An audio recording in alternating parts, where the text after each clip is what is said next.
আজ আপনাদের শোনাব এমন একজনের গল্প যার অন্তরে ঘৃণার বিষ এতটাই প্রকট ছিল যে সে নিজেকে খোদা দাবি করতেও দ্বিধা করেনি।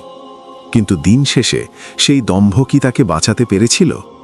চলুন ফিরে যাই হাজার বছর আগের সেই মিশরে, যেখানে নীল নদের পানি আজও একজনের আর্তনাদ আর ঘৃণার সাক্ষী হয়ে বয়ে চলেছে।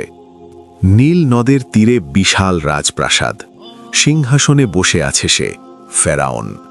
তার চোখে মায়া নেই, আছে শুধু ক্ষমতার দম্ভ। তার সবচেয়ে বড় শত্রু কে জানেন? নিজের ঘরেই যাকে পরম মমতায় বড় করেছিলেন, সেই মূসা। ফেরাউনের ঘৃণার আগুন তখন জ্বলছে দাউ দাউ করে।